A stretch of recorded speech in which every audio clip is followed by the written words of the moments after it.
World Premiere Plays, exclusive to the Pod Play. The year is 1978 to 79, Wigan. It's the early hours of the morning as Mick Henderson sits on a lonely street, trying to catch a lift of the rare traffic. Funny, innit? You ever walk out your house and think, this is the last time I'll walk through this door. Last time I'll close the gate. The last time you promised your dad you'll be back by 10. Never got a chance to pack my best tank tops. And what about my Buzzcocks tape? My dad will probably just throw it out. Then again, when he finds out about this, what I've done, I think he'll probably throw everything out. A whole lot. Ever fallen in love with someone you shouldn't have fallen in love with? Ironic, really. Mick Henderson, a young working class lad, now perched against a cobblestone wall in the outskirts of Wigan. He clings to the bottom of his sleeves as the hairs on his neck rise high. The fresh Lancashire night sky is hitting his face. He takes a breath and thinks to himself. It ain't love. It weren't love. I don't think so, anyway. I don't know much about that sort of stuff. Sandra Hannock sent me a Valentine's Day card once. That's as close as it ever came to love. I weren't supposed to know it was from her, mind. It was a secret admirer, a future companion, it said in the card. That's how I knew it was her, like. I don't think anyone else in my class could spell the word companion. She's off to college next year, you know. One of the chosen few. Me? I managed to get my name down for the pits. Well, I was bored tonight, eh? Suddenly, he stops. Two bright lights skating towards him. It's a car. He puts his arm out, but the car races on. Bloody hell. I had my last exam this morning. What a bag of shit that was.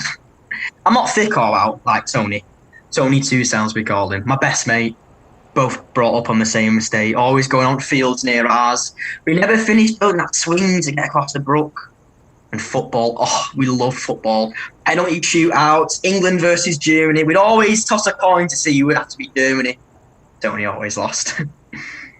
That's where I told my dad I was going tonight. Playing footy with Tony. Thing is, we always pretend we're older than we actually are. Talking about booze and drugs and sex, but really, all he actually wanted to do was just have a kick about. It's the thing though, after this morning, we get thrown straight into adulthood. No more making dens, no more spending all my money on penny chews. I'm man of the house now. A provider for the family. Breadwinner. My dad spent months in the job centre, doing odd jobs around our estate for bugger all, just so we could pay for the lecky. He'd never borrow any money off anyone, no, he's far too proud, and because, you know, no one else has money to borrow. Eventually, he got a job down with the miners. I'm always skint, but not today, because it turns out I knew me and Tony would be going to the pub tonight. So, a few notes out of my dad's wallet, which now are going to come in handy, I guess. Well, for a couple of days. I know I look like a right little shit, nicking all my money from my dad's wallet, but I didn't know how much I'd need for the pub. Tony promised me it would be the best night of our lives, our first taste of freedom, even if that did mean lying to the fella behind the bar about our age. Didn't spend much of it. In fact, none at all. Just a couple of quid to get on the bus. Need it more than ever now. Don't know where I'm going to go. How long I've got till they find me. I've been walking for miles. I was thinking Brighton. Yeah, I heard it's nice round there, you know, someone like me. It's quite a way off as well, so no one will recognise me. Only problem is, I don't have to get there. I don't even know where Brighton is. First I ever got to is Blackpool. And now I'm planning on to go to the other side of the country just because of one mistake. One stupid mistake. Only we stayed in that pub. Mick begins to think back to a few hours earlier, lingering around the pub doorway, too scared to go in on his own. Eventually, Tony arrives with a bright blue plastic bag. What have you got in there? Tony slowly opens the bag up. And what's in it? Condoms. A bag full of condoms. What the bloody hell have you got all them for, Tony? Skirt? Skirt? I don't think so, mate. Have you seen in there? It's full of old men. I mean, unless you're that desperate. He was. Tony would hump anything with a pulse. That's all they talk about day after day, his conquest to lose his virginity at the ripe old age of 16. Well, I'm not picky. I just want a girl who's nice, you know, can have a laugh with, and got massive tits. Back to the pub, still peering through the gap in the door. Smells a bit in there, doesn't it, Tony? A bit like death. Tony laughs at Mick, like this ain't the first time he's been in a pub either, and all he can say is, Don't worry, follow my lead. He swings the door open and walks coolly to the bar. Hiya, mate. 2 pints of your finest treacle, please. The landlord looks down at him, stony-faced. Sweet shop closed, does it, mate? I'm afraid we don't sell treacle in here. Oh, you misunderstood me. Treacle's what me and the lads use as slang for beer. Oh, yeah? And what do you use as slang for fuck off? Oh, I don't think we've come up with that one yet. We'll just have 2 cokes. He returns to their spot in the corner, red-faced, untriumphantly. They sit, in silence, sipping on 2 cokes. There's not much left to talk about nowadays, unless it's about football, of course. That's it, ain't it? You've got that mate you grow up with, and it's like you've just been thrown together. But really, as you get a year older each time, you realise you've less and less in common. Mick thinks Freddie Mercury is a pioneer of music, a legend. Tony thinks his mum still buys his clothes for him because his shirts are 10 sizes too big for him. There's a bright light up against the pub window and the sound of an engine gurning. They couldn't believe what they saw. A bus parked up with a huge group of people surrounding it. They'd never seen people like them before. How they were dressed, how they walked, with haircuts that would make your granddad's blood boil. Mick couldn't stop staring at them, mesmerised. The Adidas bags over the shoulders, the flares and the shoes. Wow, the shoes, they were so shiny they could blind a man. You could hear a pin drop as they watched them walk one by one, file to the bus. Silence until Tony yells, What a bunch of knobheads, they look right daft. Won't catch me dressing like that in public. Who the bloody hell are they? The landlord approaches. Wigan. It's the 26th to Wigan. They're all going to the casino. Gambling, aren't they? Oh, it's not gambling they're going for. It's dancing they're going for. Dancing? What sort of dancing? You're asking me, kid. All I know is that they're all night. Don't come home till the morning. Northern Soul, they call it. Apparently it's going to take over the world. Unless that Maggie Thatcher beats them to it, eh? In the meantime, Mick's eyes were glued to this bus. This was freedom. This was that night Tony talked about. He didn't know where it was going, but he wanted a seat on that bus. We should go. Yeah, come on, Tony, this is it. Our first night out properly. Dancing? I know it's dancing, but surely anywhere's better than this show. And Tony, think about all the girls that'll be there. And without a moment's thought, he swiped his plastic bag from the table, bounced through the pub doors and straight onto the casino night bus. He's a funny one, Tony. Thinks he's a right Casanova. He ain't, of course. Remember Sandra Hancock from before? Geeky girl who sent Mick the Valentine's card? Yeah, well, he used to proper fancy her. Would follow her around the yard, leaving notes in a drawer. Poor Sandra were probably absolutely terrified. Problem is, though, her family are proper posh. Eat chicken out of basket types. And Tony, well, Tony keeps referring to his part-time job as a newspaper boy as a career adventure. Aye, 2 different worlds. And God forbid you ever broke out of them. Nah, that ain't allowed. Not where these 2 lads were from anyway.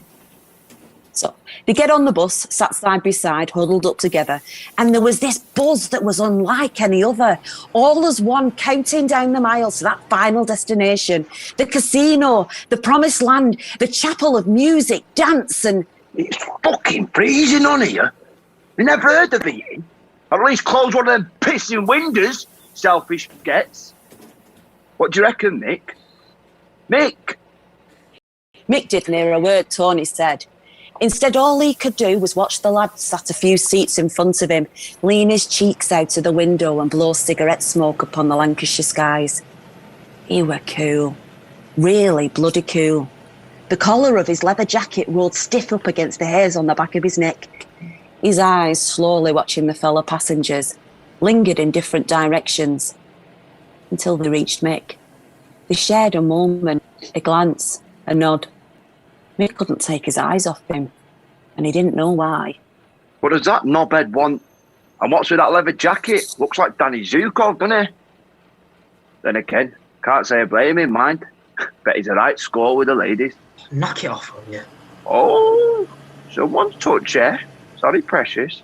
No, it's me. I'm just really cold. So am I. How far is Scotland? You what? How far is it? I don't know, miles away. Why? Well, that's where we're going, isn't it? Wigan isn't in Scotland, you idiot. Is it not? All right, but Scotland's near Wigan, oh yeah? No! It's nowhere bloody near, you daft sod. Where's closer? Well, Scotland or Wigan? Eventually, they made it. And what a sight it was. Mick looked up at the bright red light. The word Casino Club shone. It felt like it was 100 miles away from his rusty old town.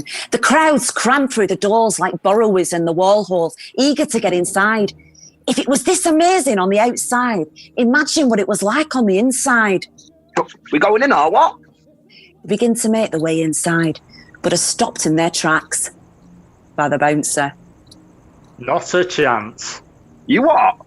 You would. I've had shits that are older than you, pal. I'm 27, me. Aye, good one, mate, and I'm 92. Now clear it off, will yous? Ain't it already past your bedtime? Come on, Tone. This isn't the last time you'll hear about this. Aye, look forward to it, mate. Now fuck off before I break your jaw. Start luck, eh? Well, they weren't giving up so easily. Not a chance. They might not be the brightest of spanners, but they sure as shit knew how to get into places they shouldn't be. They wander around the building, eyes peeled for their lucky way in. Now, round the back gate, trying to find a way, a window to sneak in through. I need the toilet, Mick. I can feel a tortoise coming out the cell as we speak. Thankfully, to both Mick and Tone's delight, they found it. Bingo. After 5 minutes of arguing who was going in first, eventually Tony found himself peering through the window of the men's toilets, with Mick holding him up from below. No, just put your foot on there, Tony. On there. I can't piss and see. Just look where you're going, will you? Wait. I think I've got it. His foot's on something. Yeah, that's my head. Oh, I was wondering why it felt so big. With one big push from Mick, Tony landed arse first on the toilet floor. He looks up as Mick climbs through and notices a young man stood, staring at him. It's the same lad from the bus. He looks at Mick, a moment too long for Tony's liking. Bloody hell, it's a bit shit in here, isn't it? Like, is this it? Because it's the toilets, Tony. Oh, are you? Yeah. Oh, it smelled a bit. Right. Well, I guess we're in. You reckon anyone will find us? Dan takes a step towards the pair. I doubt it. Not in here. Oh, he speaks. Oh, Tony. Hi, I'm Mick. Dan. Oh, you been here before? Yeah, I'm here for most of the all-nighters. God. Oh, that sounds cool. Is tonight an all-nighter? Hey? Well, nice one. How long are they on for? Well, all night. Cheers, pal. We've never been here before. Could have fooled me. Their new friend Dan winks at Mick before leaving. What a tosser, eh? Nah, he's pretty cool. No, he weren't. He had makeup on. So what? It's early the 80s, Tony. Ah, yeah, well, no one's putting shit like that on my face. I've got allergies. Allergies to soap, maybe. And toothpaste. So, will you? Listen, I ain't come all this way here to spend all night in a shitty toilet. So, are you coming or what? We're here now. We made it this far? Right, let's have it. They dart through the doors and were instantly mesmerised. It was like nothing they'd seen before, gliding across the floor, kicking up a cloud of talcum, while the feet slid side by side, arms spread wide, a point to the heart, a grab to the chest, a look up to the sky.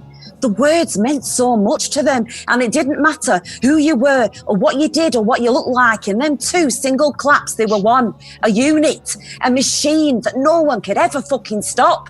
Even Tony were getting into it. What do you reckon, Mick? I picked it up in no time, Anna.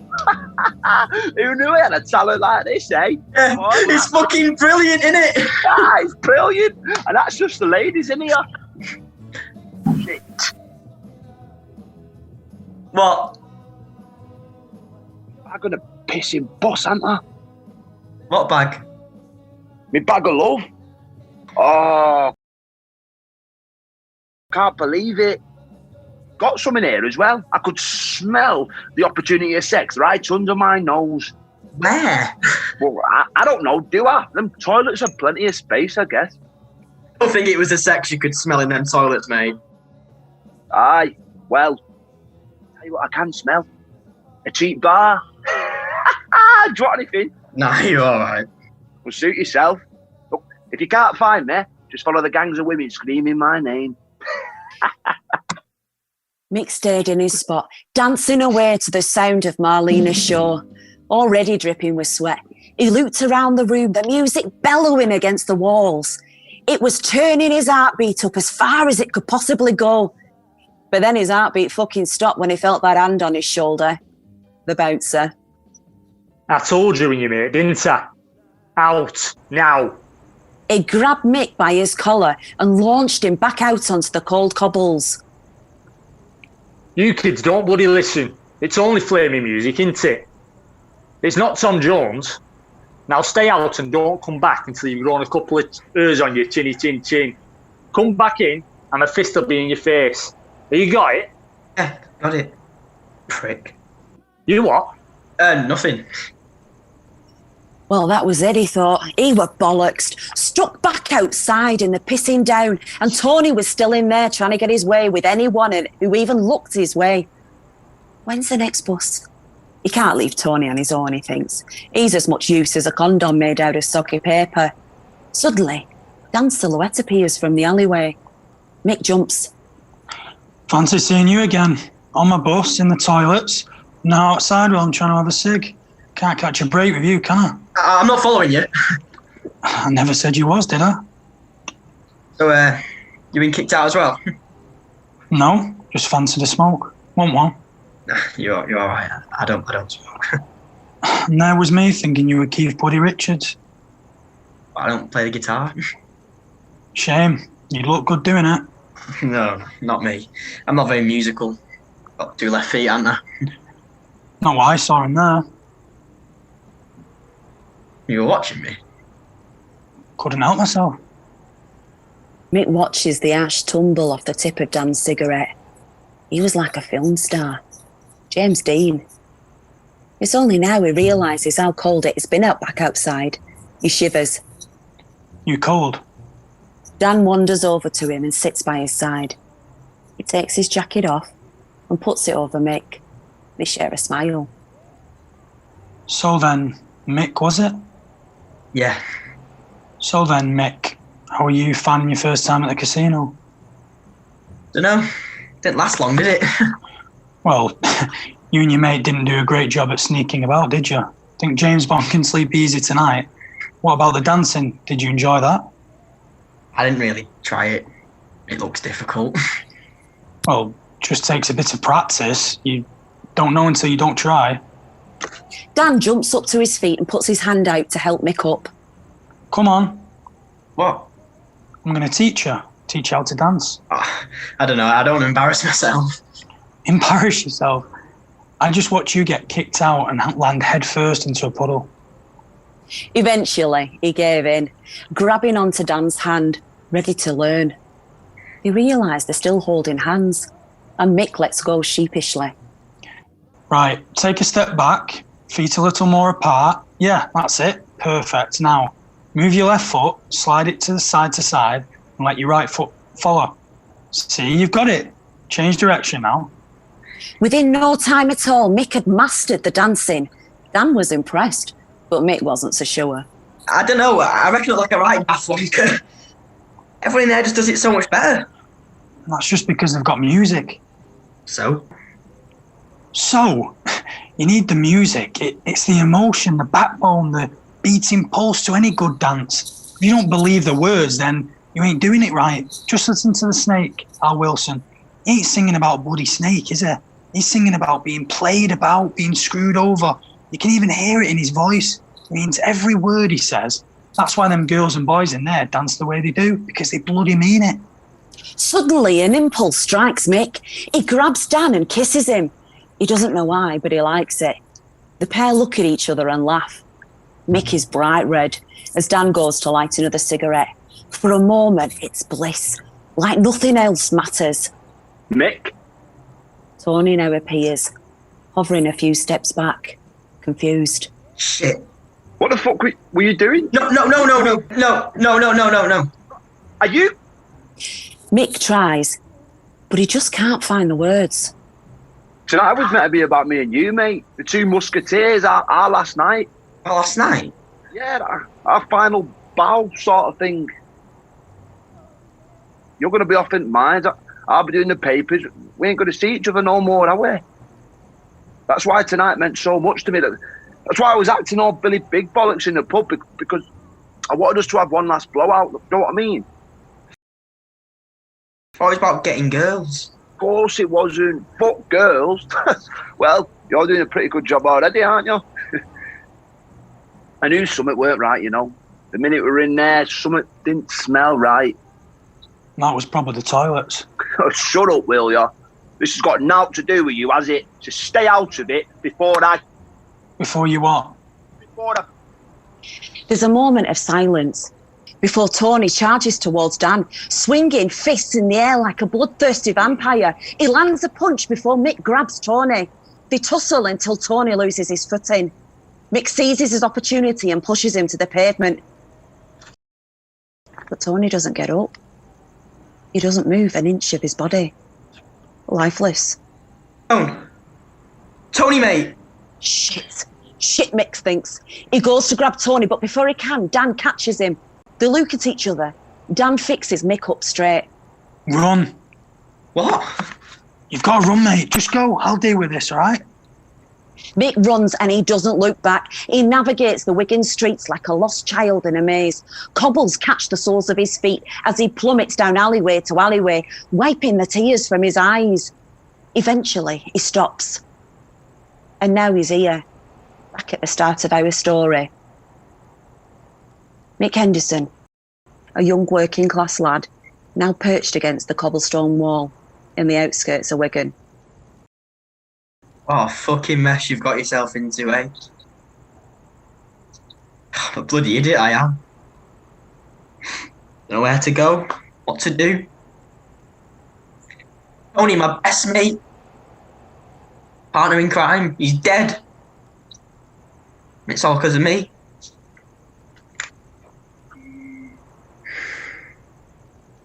Not many people think this, but Tony, he had a lot going for him. Don't think he even realised it. Jonesy, the fellow who runs the news agents Tony did the papers for, loved him. Took a real shine to him. One day, son, this place is going to be all yours. Both thought he was dicking about, and well, Jonesy has a bit of a farm upstairs, a bit of a keen garden, if you know what I mean. So he's always been 2 pegs short of a washing line, but now I think back and I reckon he did mean it. There's something about Tony. Honest, decent, always up for a good laugh. Class clown. When Mam left, he was there for me. He burst into my room and started giggling away to himself. No wonder you'd oppress us into this shite. Bloody Commodores. Come on, get up. Having you moping about in your room all day. We're going to the park, and that's what we do. Go to the park, play knock-a-door run, anything to keep my mind off it. Good mate, Tony. Real good mate. Here you are. Mick jumps out of his skin as he realises Tony is stood beside him. Hell, Tony, what the bloody hell are you doing here? I thought you were dead. Dead? Give over, you silly bastard. You can't get rid of me that easy, eh? I was knocked out for a while, but I woke up to your mate, Dan, sat next to me. Mick jumps up and hugs Tony tight. Neither let go. Two best mates. All right, Mick. Bloody hell. Soppy, ain't you? Not been listening to the Commodores again, have you? Just glad you're here, mate, that's all. Aye. Me too. It's all right, that Dan, isn't he? He is, yeah. Tony reaches into his back pocket and pulls out a bus ticket. Here. He hands it over to Mick. On the back, there's a number. Dan's. Mick. It's all right. I don't care, you know. No matter what anyone else says, no matter what they do, I'll be here, mate. Right in your corner.